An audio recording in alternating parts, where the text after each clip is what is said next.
Hello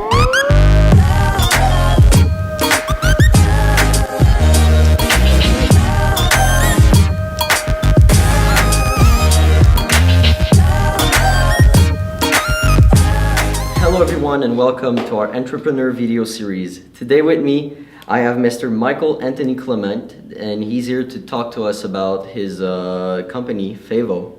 Hello Michael Anthony. Hey, how's it going? Thanks for having me. It's my pleasure. What is Faevo? Right, so Faevo, my startup Faevo, we build marketing automation software for enterprise businesses, and we also have a suite of products for Instagram, and that's more directed towards people who want to be influencers on that social media, but also for businesses who want to get discovered on Instagram, which is a really popular social platform right now. And Faevo, that's a very interesting name. Where did you come up with that? Yeah, it's definitely unique. I get that a lot. So Faevo comes from a previous company that I was a part of. Me and the co-founder at the time, we didn't know what kind of name to come up with, so we took a pretty novel approach to selecting a name, I find. We knew that we wanted a short domain, startup-y sounding, and so we looked for all the leftover 5-letter domain names on the web. And there was about 10,000 of them, or like just a ridiculous amount. He started at one end at the beginning, I started at the end. We met in the middle, and we had compiled a list of our favorites, and from there we just whittled it down until we found Faevo, and we liked kind of the sound of it, thought it sounded startup-y, and finally we just took on that name. Now I've taken that name forward and applied it to my current enterprise, so that's kind of how the name came to be. That's cool. That's very cool, yeah, because names are hard to come by. Like, it's hard to find a good name, and most of the time, like, names are already taken, so you have to come up with something, and Faevo is really good. It's catchy. Did you have to study anything specific to become an entrepreneur, or it's just something Yeah, so I did not study business at all. No formal business background, but what I did study in school was engineering, in particular photonics engineering. And photonics is one of those things where it sounds like hyper-specific, but the advantage there, it's a lot of math and physics, and so it kind of trains you to think in terms of fundamentals, like how the world works. Yeah. And so once you have that base, everything else is just problem solving, right? So I got a job in the industry for about a couple of years, and I quickly got bored with that. I didn't really feel at home in like an engineering type role. And I think after 2 months of starting that job, I had already begun some projects, like entrepreneurial projects, right? And by the time I left, about 2 years later, I was already into my first business. And so, but I definitely think that engineering plays a crucial role in how I run my businesses and how I understand the industries that we're going after. And it's good because with engineering you have a good background in mathematics, so yeah, math definitely helps. And it's funny a lot. Yeah, I feel like a lot of business people, like pure business people, might lack the fundamental kind of reasoning skills. To just solve complicated problems. Solve problems. And I think I would encourage anyone getting into business to first go through some kind of technical field first. All right, and to start your company, did you have to make any really big sacrifices, or like do you regret any of the choices you've made in the past 10 years? Wow, that's a big question. I'll start with the first one. Sacrifices, absolutely. I mean, I started really on this entrepreneurial journey when I was 22. And at the time, like I said, I had a full-time job. And so leaving that was a huge change. And you're kind of like thrown to the wolves, so to speak. Also, I have to say, like, up until now, 2018, I haven't taken any vacation during that time. Small trips here and there, but no like really big vacation. And it's because I've been fully dedicated to realizing my vision and my goals. Time consuming, yeah. It's time consuming. You're working 80 hours a week, nonstop, week after week. You are missing events with friends. You're missing out on great relationships potentially. But all with the the notion that you're working towards something that's very valuable. And ultimately for me, it's really, it's about later in life when you look back and you think,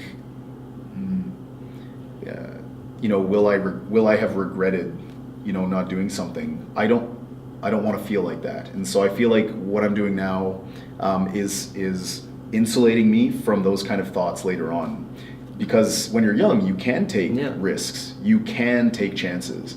And it's the only time you really can, because once you start having kids, once you start getting into, you got a house and you got a family, it's a lot harder to take risks. So I just told myself I'm going to do everything I can in my 20s to realize my dreams, and so I'm on that path right now, and it's I'm pretty happy with where it is. That's awesome. Do you have any tips and tricks for entrepreneurs out there that want to get big, that want to do it big? And wow, tips and tricks. I have a lot, actually. I mean, and there's small ones too. So first of all, get started today. Whatever the idea is, get started today. But beyond that, validate the idea. Ideas are super cheap, right? People can just make stuff up.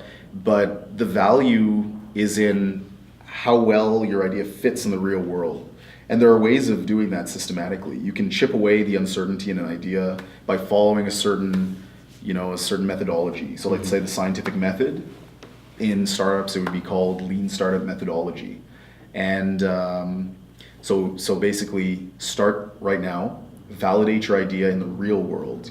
Look for signal over noise. So make sure that the world is giving you back a positive signal, either for your product or your market or your technology if it works. And do something unique. Discover secrets. Like, there are so many secrets that have yet to be discovered out there, and people don't look hard enough. They tend to copy other people's ideas because it's easy to do that. But when everyone copies each other's ideas, the market gets saturated with copycats, and everyone's fighting in a race to the bottom. It drives prices down. Profits shrink, of course, which makes it less attractive to start businesses in that sector. Instead, we should be looking for unique things. And an interesting place, and one more thing, I guess, which is kind of hard to convey, but solve complex problems, right?